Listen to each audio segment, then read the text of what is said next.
신명기 5장 16절 하나님의 말씀을 제가 봉독해 드리겠습니다. 너는 내 하나님 여호와께서 명령한 대로 내 부모를 공경하라. 그리하면 내 하나님 여호와가 내게 준 땅에서 내 생명이 길고 복을 누리리라. 아멘. 오늘 어버이 주일 왜 부모 공경을 명하실까 제목으로 말씀 나눌 때 주께서 은혜 주시기를 원합니다. 절기 설교하는 게 쉽지가 않습니다. 내용이 뻔하고 또 여러분도 다 알고 계시는 내용을 제가 다시 해야 되기 때문입니다. 그래서 저 딴에는 매주 제가 좀 그렇게 하는데 주일을 앞두고 하나님 이번 주일에는 무슨 본문으로 무슨 주제로 설교할까요? 늘 기도로 묻는 작업을 합니다. 그래서 제 딴에는 이번에는 좀 뭔가 신박한 뭔가 참신한 새로운 주제 본문을 주시기를 기대하면서 또 그 기도를 들었어요. 하나님 이번 주일에 어버이 주일인데 무슨 제목으로 무슨 본문으로 설교할까요? 그랬더니 감동을 주셨습니다. 뭐라고요? 내 부모를 공경하라. 전혀 새롭지 않은 또 똑같은 주제를 주셨습니다. 정말이 저는 늘 좀 그렇게 하는 편인데 믿거나 말거나 저 방식인데, 그래서 올해도 변함없이 어버이 주일에 딱 맞는 부모 공경에 대해서 설교를 하려고 합니다. 할렐루야. 은혜 주실 줄 믿습니다. 제가 확인한 것 중에 하나는, 여러분 코카콜라 회사는요 끊임없이 전 세계에 광고를 내보내고 있습니다. 계속 내보내요. 얼마나 광고하는지 아세요? 전 세계에서 1년에 코카콜라 광고 비용으로 쓰는 돈이 얼마냐? 얼마일 것 같습니까? 4조 3,600억 원 정도입니다. 1년에 광고비만, 만드는 비용이 아니라 광고비만 그렇게 씁니다. 우리나라에서만도 약 500억 원 이상을 1년에 지출을 합니다. 광고비만요. 코카콜라를.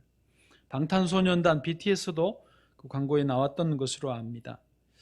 이미 코카콜라 그러면 모르는 사람이 없을 것 같은데 왜 그렇게 계속 광고를 막대한 비용을 써가면서 하는가?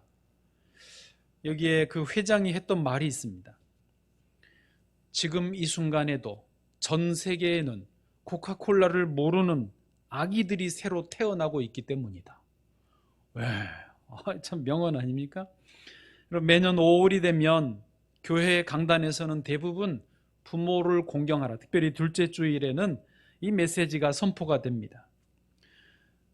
왜요? 매년 부모 공경을 잘 모르는 세대가 자라나고 있기 때문이죠. 그렇습니다. 이 메시지 때문에 내가 사는 거예요. 우리 자녀들이 사는 것이고 부모가 살고 가정이 살고 교회와 나라가 사는 것입니다. 아멘. 오늘도 주께서 부모를 공경하라 우리 마음에 새롭게 가르쳐 주실 줄로 믿습니다. 오늘 본문 내 부모를 공경하라, 이것은 일단 내용적으로는 우리가 다 아는데, 그래서 오늘 좀 이런 측면에서 접근하려고 합니다. 질문으로 왜 부모 공경을 하라고 하셨을까? 그것도 계명, 명령으로 주셨거든요. 왜 부모 공경을 명령하셨을까? 이게 오늘 주제입니다. 십계명을 여러분 잘 아시는데 부모 공경은 그 중에 제5계명인 거 아시죠? 그래서 앞에 네 계명, 다섯 번째 계명 전까지 네 계명은 하나님과 관련된 거예요. 나 외에 다른 신을 두지 말라, 우상을 만들지 말라, 내 이름 거룩히 망령되 일컫지 말라, 안식일을 기억하여 거룩히 지키라. 그리고 다섯 번째부터 10번째까지 6개 계명은 사람과 관련된 거잖아요. 그 중에서 제5계명이 부모 계명 공경이 제일 먼저 나오고 나머지 또 5계명도 나옵니다. 그런데 이제 여기서 질문이 나오는데, 앞에 하나님과 관련된 4계명도 그 계명을 왜 주신지 대략 납득이 됩니다. 또 부모 공경 5계명을 빼고 나머지 5계명도 왜 이 계명을 주셨는지 납득이 돼요. 여러분 제 6계명이 뭡니까? 살인하지 말라. 살인하지 말아야 되잖아요. 또 7계명 간음하지 마라. 8계명 도둑질하지 마라. 9계명 이웃의 거짓 증거하지 마라. 10계명 이웃의 것을 탐내지 말라. 지금 여러분 금세 10계명을 외우셨어요? 이렇게 앞에 4개, 뒤에 5개는 대략적으로 요즘의 사람들의 감각으로, 요즘의 어떤 이성과 합리적인 상식으로 봐도 납득이 돼요. 딱 말하기는 어려워도 그거 당연한 거 아닙니까? 그런데 5계명은 내 부모를 공경하라. 그러면 너가 땅에서 장수하고 복을 누릴 것이다. 이 계명이 우리도 공감하죠. 동의합니다만은 요즘 사람들이 생각할 때 왜 부모 공경을 명하셨지? 딱히 이유를 말하기가 쉽지가 않다라는 거죠. 여러분 감으로 느끼시는 건 있을 수 있습니다만은 그래서 오늘 설교를 요 질문에 대한 대답으로 해보겠다라고 하는 것입니다. 오늘도 3가지로 대답을 해보겠습니다. 첫 번째, 부모 공경을 하나님이 명령하신 이유는 인간의 죄성 때문이다라는 것입니다.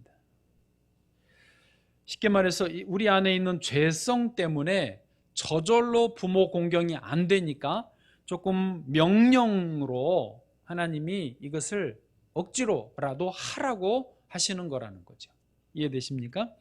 오늘 본문도 그렇습니다. 신명기 5장 16절의 상반절을 보면 너는 내 하나님 여호와께서 명령한 대로 내 부모를 공경하라 라고 공경하라 명령을 분명히 하셨는데 이 공경하라는 히브리어로 카베드인데요. 이게 아주 강한 명령의 표현입니다. 부모를 공경해야만 한다. 뭐 그런 톤이에요. 이 반대의 말은요. 무시하다, 소홀히 여기다, 우습게 여긴다 그런 뜻입니다. 성경을 아는 분들은 하갈, 아브라함의 이제 아브라함과 사라가 부부고 사라의 몸종이었던 하갈이 있습니다. 아브라함과 사라 사이에 아기가 없으니까 사라의 몸종이었던 하갈을 아브라함에게 붙여서 아기를 갖게 합니다. 근데 하갈이 정말 아기를 가졌어요. 그리고 그 하갈이 어떻게 했냐? 자기 여주인인 사라를 무시해요. 그게 나오죠? 자, 그 말이에요. 그게 지금 여기 부모를 공경하라는 말의 정반대 개념이에요. 몸종인 주제에 자기 여주인을 아기 가졌다고 무시하고 홀대하는 거예요. 예. 그러면 안 되죠. 예. 부모를 그러면 안 되죠. 그렇게 정반대의 개념으로 다시 온 본문으로 되돌아와서 내 부모를 그렇게 아주 엄격하게 공경하라 명령하신 거예요. 그래서 부모 공경은 카베드 그 뜻은 원하면 하고 원하지 않으면 하지 않아도 된다가 아닙니다. 원하든 원하지 않든 부모를 반드시 공경해야 된다는 거죠. 한 걸음 더 나가서 부모를 두려워하기까지 해야 된다라는 개념이 여기에 포함되어 있습니다. 부모를 결코 가벼운 상대로 보지 말고 무겁게 받들라 그 뜻입니다. 그래서 공경이라는 한문도 공손할 공경할 경입니다. 공손하게 조심하여 부모를 공경하라 모셔라 뜻이죠. 하나님은요, 그래서 부모 공경을 엄하게 명하시면서 우리의 죄성 때문인데 하나님을 경외하는 것과 부모를 공경하는 것을 같은 선상에 놔요. 다르게 놓지 않아요. 같은 선상에 놔요. 레위기 19장 3절을 보시면 너희 각 사람은 부모를 경외하고 그렇죠? 나의 안식일을 지키라. 안식일을 지키라가 제 4계명이었거든요. 5계명이 부모 공경인데 4계명, 5계명을 같이 놔요. 나는 너희의 하나님 여호와이니라. 아멘. 하나만 더 예를 들면 창세기 6장에 노아가 있습니다. 노아는 방주를 만들어서 가족들을 다 구원했지 않습니까? 그런데 포도주를 너무 많이 마셔가지고 취해버렸어요. 그래서 텐트에 이제 벌거벗고 대자로 누워 있으셨던 모양이에요. 실수한 거죠. 그런데 그 아들 함이 아버지를 보았습니다. 그 모습을 보았어요. 그러면 빨리 안 봤어야 되는데 아버지가 그렇다고 하는 것을 나가서 이 나팔을 불어버린 거예요. 아버지가 그랬다네 얼레꼴러리 한 거예요. 아버지도 실수했지만 아들도 실수했어요. 그런데요, 하나님은요, 그 아들을 저주하게 하세요.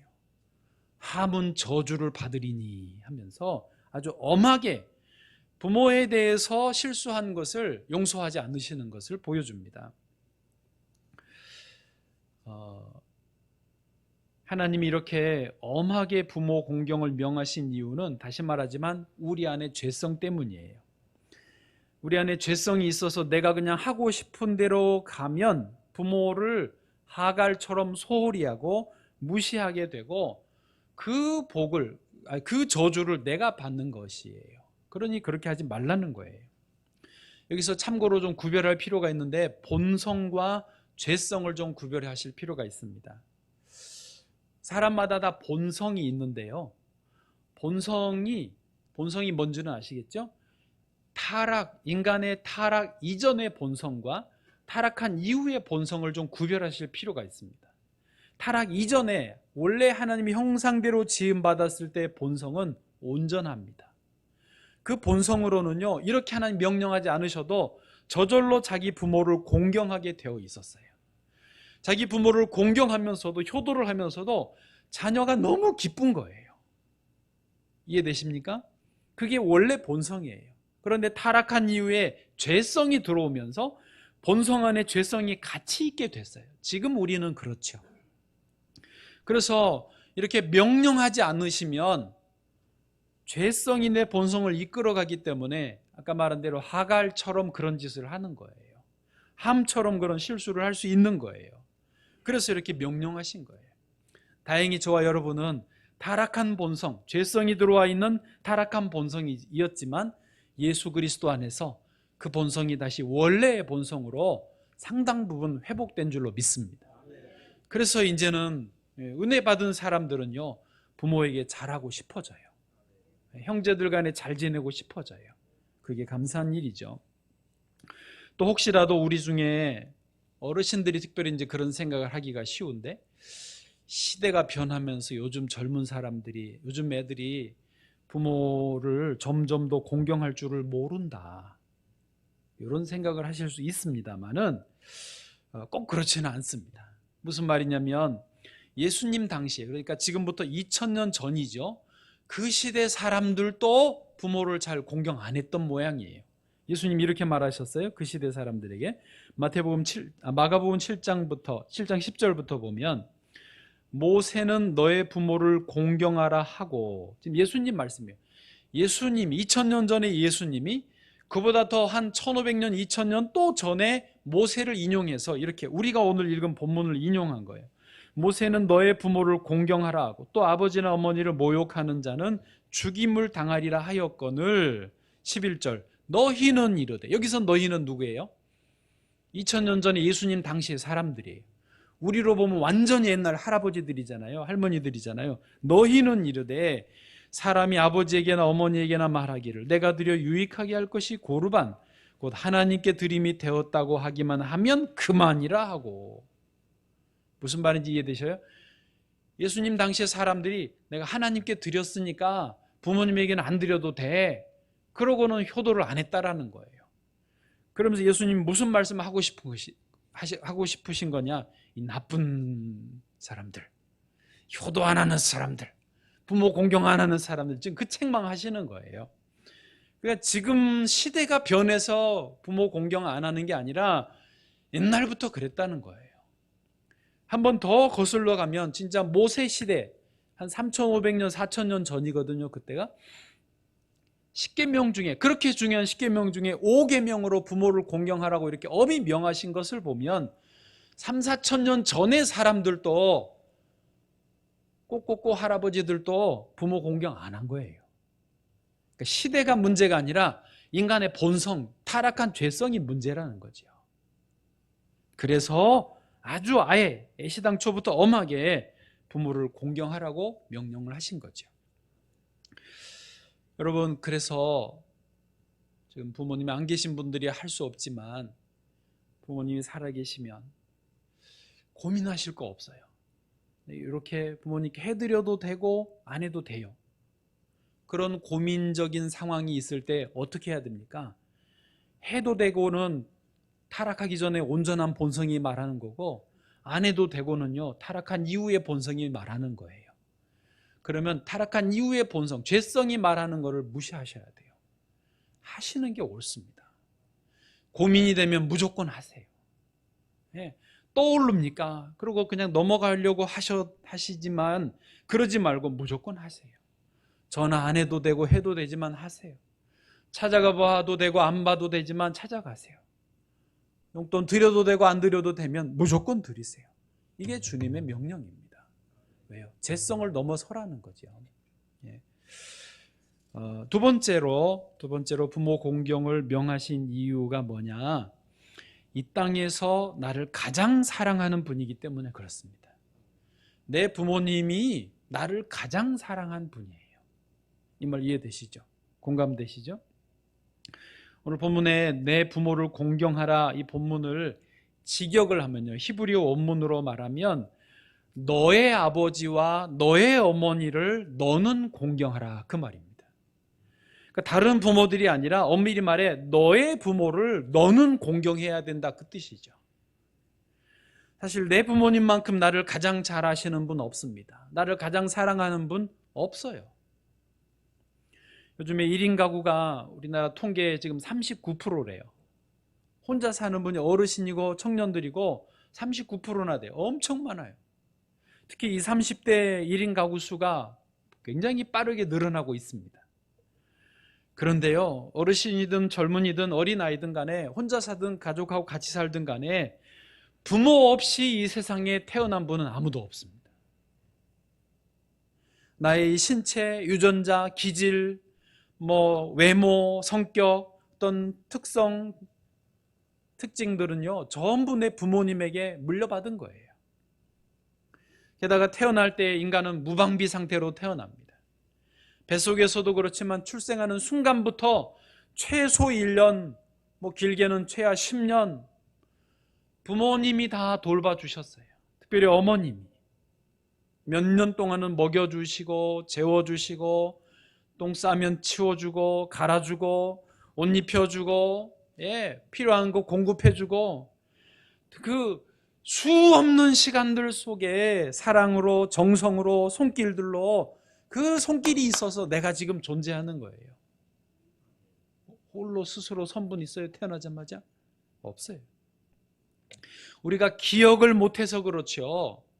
무의식 속에는 그 수많은 사랑의 수고들이 쌓여 있는 거예요. 어제 제가 설교 준비하다가 오후 한 5, 6시쯤에 저쪽 텃밭 옥상에 올라갔어요. 머리도 식힐 겸 가끔 올라갑니다. 전망도 좋지만 거기에 제가 씨를 뿌려놓은 상추들이 있거든요. 상추 2줄, 흑상추 2줄, 깻잎 2줄, 쑥갓 2줄, 그리고 이쪽에도 또 2줄이 있어요. 이게 기역자로 꽤 넓거든요. 그걸 쳐다보면 그렇게 기분이 좋아요. 파릇파릇 올라오는 게. 그리고 이제 어제는 마침 그 비료를 사다 놓은 게 있어서 비가 또 올 것 같아서 비료를 좀 이렇게 뿌렸어요. 이렇게 슬슬슬 뿌리다가 우리 정장로님이 비료를 상추에 줄 때는 그 한 10cm 정도 거리를 두고 거기에 구멍을 뚫어서 비료를 거기다 넣어달라 주라고 하시더라고요. 그 말이 생각나서 어제 그럴 생각은 아니었는데 아예 걷어붙이고 한 30분을 엎드려 가지고 이거를 계속했어요. 또 이렇게 마침 비 온 뒤라 땅이 부드러워서 손가락으로 누르고 비료를 넣어주고, 손가락 누르고 비료를 넣어주고, 그걸 몇 고랑 하니까 아파요. 허리가 아파요. 그래도 기왕 한 거 다 해야죠. 그래서 여기 다 하고 저쪽 거 다 했어요. 그래도 즐겁죠. 이게 참 이쁘잖아요. 그래서 허리를 이제 펴고 보는데 비가 오면 이렇게 그냥 뿌려놓은 비료가 휩쓸려 가버릴 것 같아요. 녹아서 땅에 스며들어야 되는데. 그래서 다시 처음부터 가가지고 손으로 일일이 다 이거를 슬슬 덮어 막아줬어요. 구멍을. 그래서 한 절반 정도 이렇게 하는데 내가 얼마나 정성스럽게 하는지요. 내 손으로 일일이 이거를 두 손 해가지고 그러다가 제가 울컥했어요. 왜? 때마침 어버이 주일 설교 준비도 하고 있었지만은 아니, 그러니까 상추가 뭐라고 이렇게 내가 지금 정성으로 하는데 이런 애정과 정성을 담아서 이렇게 하는 내 자신을 보면서 우리 어머니가 나를 어릴 때 얼마나 정성을 들여서 돌보셨을까, 그 손길이 느껴지는 거예요. 그 사랑이, 제가 이렇게 상추 요거 하나를 지금 정성으로 하는데 애정을 듬뿍 담아서 손으로 막 이렇게 해주는데 어머니는 나를 얼마나 돌봐주셨겠느냐. 그게 오버랩이 되면서 울컥하더라고요. 한 6시쯤에 그 마음이 들고는 밤에 잠들 때까지 이게 안 가시는 거예요. 와서 기도를 해도, 설교 준비 마저 해도, 저녁을 먹어도 얼얼한 마음에 계속 좀 눈물이 마르지를 않았어요. 너무 감사한 거 있죠. 그걸 다 잊어버리고, 기억은 안 나죠. 어릴 때 제가 받은 사랑이니까 어릴 때는 기억을 못 하잖아요. 근데 나의 무의식 속에 내 어떤 DNA에 내재되어 있는 그 어머니의 사랑 덕택에 내가 여기 있는 것 같다. 군대 훈련소에서 한참 기합 받다가 조교들이 꼭 그걸 시켜요. 어머니 문에 불러. 그러면 이제 탁 서가지고 뭐 나 실제 괴로움 다 잊으시오 하면서 시작할 때는 씩씩하게 시작하는데 다 못 불러요. 다 울고 진 자리 마른 자리 다 갈아뉘시며 마지막에 하늘 아래 그 무엇이 높다 하리요 어머님의 희생은 가히 없어라. 어머니! 그러고 이제 기운 내는 거죠. 여러분, 사람이요 가장 힘들 때 본능적으로 생각나는 게 어머니 그 품입니다. 어머니의 손길이에요. 아무리 자식이 혹시 못났어도, 혹시 부족해도, 혹시 남들이 뭐라고 그래도 내 자식만큼은요 너무너무 귀한 거예요.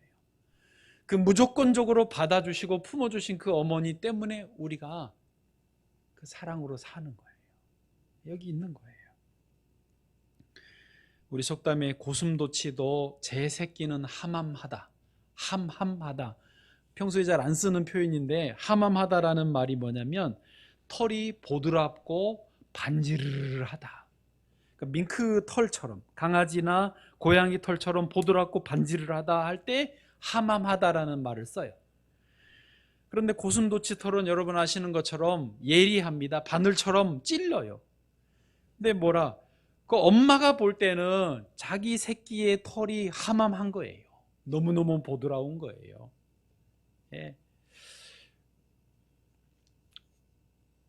예수님은 그래서 부모님 사랑을 비유적으로 이렇게 말씀하셨어요. 누가복음 11장 13절 너희가 악할지라도 좋은 것을 자식에게 줄 알거든. 말씀 생각나시죠? 부모가 아무리 악해도 자식에게는요 좋은 것으로 주려고 하는 거예요. 자식을 따지지 않아요. 하여튼 부모도 악해도 자식에게 좋은 거를 주려고 하는 거예요. 그게 부모님 사랑이에요. 그리고 우리 예수님도 우리에게 그 사랑을 주신 줄로 믿습니다. 우리가 아직 죄인 되었을 때에 그리스도께서 우리를 위하여 죽으심으로 하나님께서 우리에 대한 자기의 사랑을 확증하셨느니라. 그 사랑, 그러니까 부모님의 사랑과 예수님의 사랑은 서로 통해요. 아가페 사랑, 조건 없는 사랑, 자기를 다 내어주시는 희생적인 사랑, 헌신적인 사랑. 따지지 않아요. 그냥 무조건 내 자식이니까 다 주는 거예요. 예수님도 우리가 죄인 되었지만 다 주시는 거예요. 할렐루야. 자, 이런 부모님의 그 귀한 사랑에 합당한 반응은 뭐냐? 부모님을 공경하는 거예요. 예수님의 그 무조건적인 십자가의 사랑에 합당한 반응은 뭐냐? 하나님을 경외하는 거예요. 그래서 왜 부모 공경을 명령하셨냐? 최소한 내 부모만큼은 나를 가장 사랑하셨기 때문이라는 거죠. 이것도 너무 늦지 않아야 될 줄로 믿습니다. 아직 부모님 살아계십니까? 최선을 다해서 공경하기를 축복합니다. 시조 같은 시 하나 읊어드립니다. 공자가 만난 고라는 사람이 한 말을 이렇게 시조처럼 썼는데요. 제가 풀어서 이렇게 읊어드릴게요. 나무는 조용히 있으려 하나 바람이 그치지 아니하고, 자식은 부모를 봉양하고자 하나 기다려주지 않네. 흘러가면 다시 오지 않는 세월이요, 가시면 다시 뵐 수 없는 부모님이시네.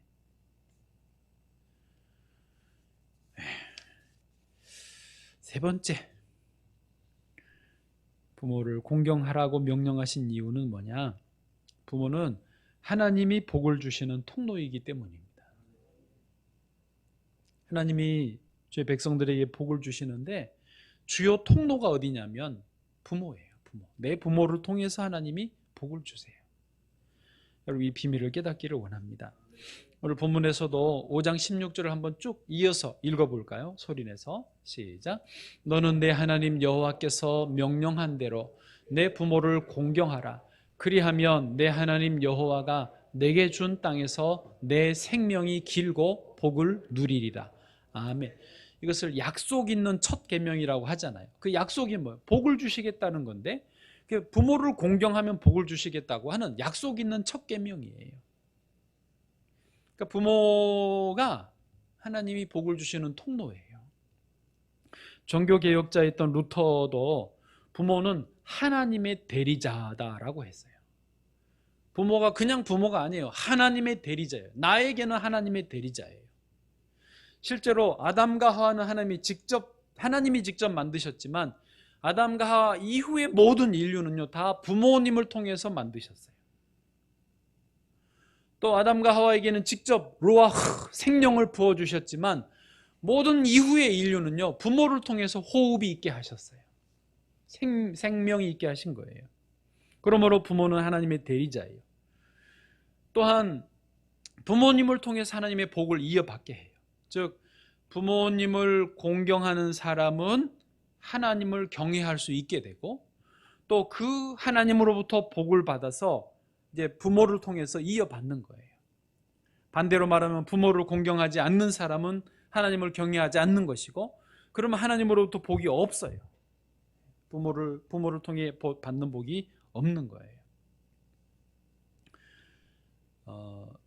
여러분, 특별히 신앙 공동체인 교회는요, 요 두 관계가 아주 중요합니다. 그러니까 부모와 자녀 세대로 이어지는 이 관계가 굉장히 중요한데, 부모 세대는 자녀 세대를 사랑하게 되어 있고 또 자녀 세대를 축복하게 되어 있습니다. 반대로 자녀 세대는 부모 세대를 공경하게 되어 있어요. 순종하게 되어 있어요. 요 사랑과 축복, 공경과 순종의 이 관계가 서로 아름답게 이어지면서 세대에서 세대로 이 은혜가 이어져 갑니다. 그래서 부모에게는요, 자녀가 부모를 공경하는 그런 책임도 있지만 부모도 역시 자녀를 축복하실 책임이 있어요. 부모에게 손을 들어서 복을 빌어 주셔야 돼요. 예, 자주 크게 믿음으로 선포하듯이 복을 빌어 주셔야 돼요. 그 복을 받아야 돼요, 자녀는요. 그리고 자녀가 부모의 축복이 자녀에게 그대로 임하는 통로는 뭐냐? 자녀가 부모를 공경할 때예요. 반대로 말하면 부모는 자녀를 축복하지만 자녀가 부모를 공경하지 않으면 그 복이 임하지 않습니다. 이해되십니까? 그래서 이 두 관계가 서로 선순환으로 아름답게 이어가면서 천대까지 복을 하나님이 부어주시는 거예요. 그런 의미에서 부모는 자녀에게 하나님이 복을 주시는 통로가 되는 거예요. 예수님도 이 땅에 계시는 동안, 육신으로 계시는 동안 부모님께 순종했어요. 누가복음 2장 51절, 예수께서 함께 내려가사 나사렛에 이르러 순종하여 받드시더라. 예수님도 부모님을 순종하여 받드셔요. 왜? 육신으로는 육신의 부모에게 그 복을 이어받기 때문에 순종하여 받드신 거예요. 최화진 교수님이라고 계시는데요, 이분은 남자이신데 키가 상당히 작은 편이에요. 1m 60이 안 되셨던 모양이에요. 아주 단신이었고 어려서 집안이 너무 가난하고 불우했습니다. 그런데 이분이 이제 나중에 성악가가 되고 교수님도 되고 책도 썼어요. 생각하고 꿈꾸는 만큼 이루어진다.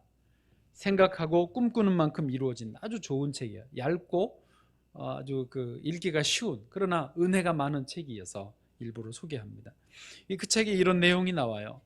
이제 최화진 교수님 어릴 적에 초등학교 1학년 입학을 하려고 어머니와 함께 학교를 갔어요.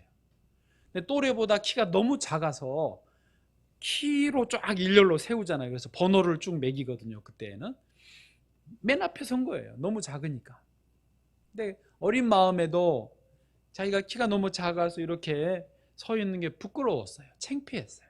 그래서 따라오신 엄마를 졸른 거예요. 엄마, 빨리 집에 가자. 나 여기 있기 싫다. 그때 어머니가 좀 뜬금없지만 이렇게 말하셨어요. 너는 하늘이 주신 아이야.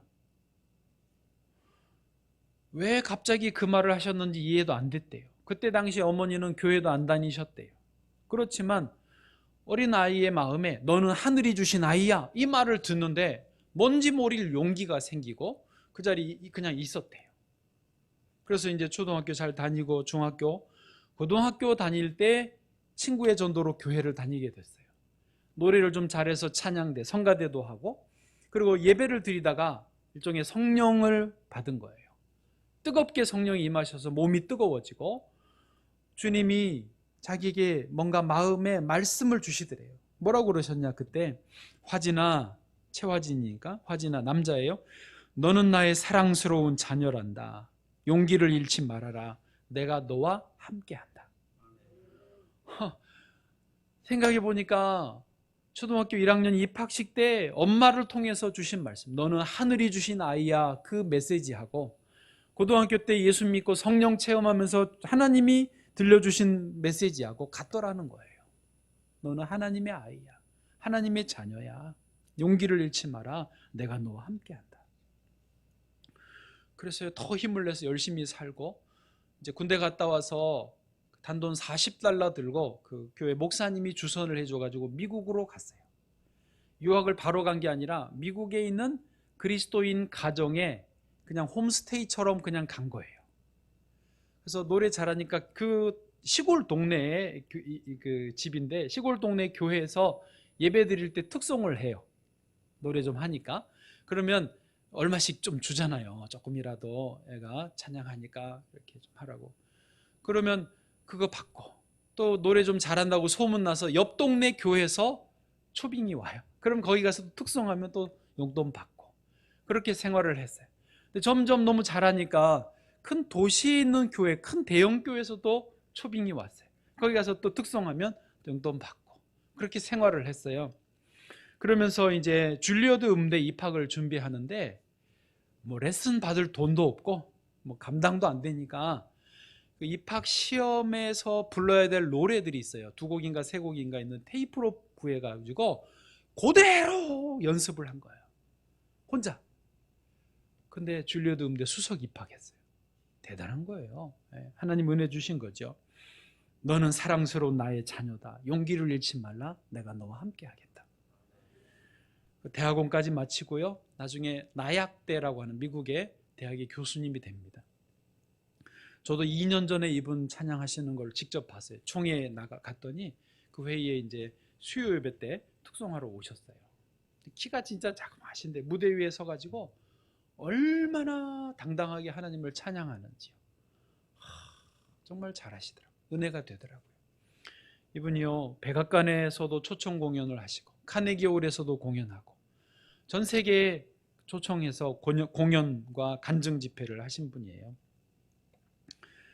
그렇습니다. 어머니의 그 한마디, 화진아, 너는 하나님이 주신 아이야. 그 부모를 통해서 하나님이 같은 메시지를 주시고 그 복을 주신 것입니다. 여러분, 요즘에 세상 사람들은, 안 믿는 분들은 자녀가 교회 다니면 제사도 안 지내고 효도 안 한다라고 전에 생각을 했는데 지금은 그렇지 않습니다. 우리 예수 믿으면 아까 말한 원래의 그 본성이 회복되기 때문에 더 부모에게 잘합니다. 더 형제 간의 우애를 잘합니다. 더 나누고 섬기기를 잘합니다. 제가 저희 그 사촌, 저희 자녀, 저 형제들과 사촌들이 많아요. 어머니 형제, 또 아버지 형제 간 고모들도 많은데 대체로 다 예수를 다 믿어요. 그래서 부모님들에게 효도를 다 잘하시는데, 그 중에도 저희 이종 사촌 형님이요, 참 효도를 잘했어요. 저 이모님 아들이셨는데, 형님인데, 이모님이 이제 뇌출혈이 오셔가지고 이렇게 몸을 잘 못 쓰셨어요. 집에만 계시고 불편하게 계셨어요. 시골에 계셨는데 형님이 서울에 있는데 늘 내려가서 부모님을 챙기는 거, 어머니를 더 챙기는 거예요. 네, 일본인 회사, 자동차 부품 회사를 다녔는데 원천 기술을 갖고 있었어요. 그러다가 이분이 이제 일본으로 돌아가야 될 때에 이 회사를 누구에게 맡기고 넘겨줘야 되는데 누구한테 맡길까 하다가 저희 그 이종 사촌 형님한테 맡긴 거예요. 이유가 뭐냐? 내가 볼 때 당신은 부모님에게 그렇게 잘하는 모습을 보니 이 회사도 잘 할 것 같다. 그 보는 눈이 있는 거죠. 그래서 맡겼는데요. 벌써 꽤 오래됐어요. 너무너무 회사를 잘 키운 거예요. 평택에 지금은 큰 회사가 됐습니다. 그리고 이번에 올 봄에 우리나라에 몇만 개 되는 그 중소기업 모임 협의회가 있대요.